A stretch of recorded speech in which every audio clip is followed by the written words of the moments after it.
કચ્છની પરંપરાગત બાંધણી કલા આજે આત્મનિર્ભર ભારતના રંગો સાથે નવી ઓળખ મેળવી રહી છે.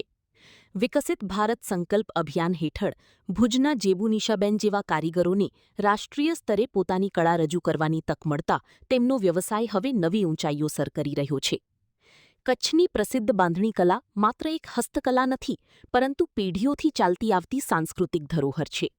ભુજના જેબુનિશાબેન છેલ્લા 4 પેઢીથી આ પરંપરાગત કળા સાથે સંકળાયેલા છે અને પોતાના પરિવારની વારસાગત કળાને જીવંત રાખી રહ્યા છે.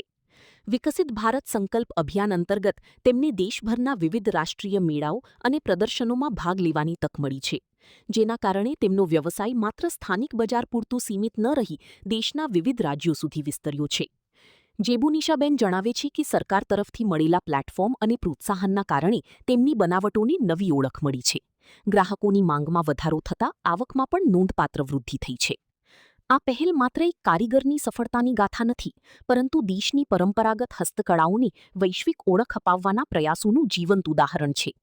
કચ્છી બાંધણી આજે આત્મનિર્ભરતા, મહિલા સશક્તિકરણ અને સ્થાનિક કૌશલ્યના વિકાસનું પ્રતીક બની રહી છે. હું ખત્રી જેબુનિશા ભુજમાં રહું છું, ભુજ કચ્છમાં, ને બાંધણીનું કામ બધું કરું છું. બાંધણીમાં હું સાડી, ડ્રેસ, પછી દુપટ્ટા, સ્ટોલ, અલગ અલગ વેરાયટી ઘણી બધી હમણાં તો બાંધણીમાં થાય છે, બધું હું કરું છું. અમારી 4 પેઢીથી અમે બાંધણીનું જ કામ કરીએ છીએ.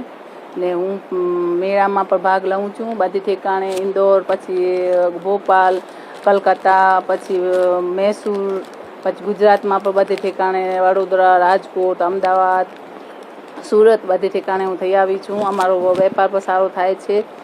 અમે ગુજરાત તરફથી અમને આ સ્ટોલ મળે છે, ગુજરાત ગવર્મેન્ટ તરફથી, ને સારું અમારું વેચાણ થાય છે. એમનો પણ આભાર છે.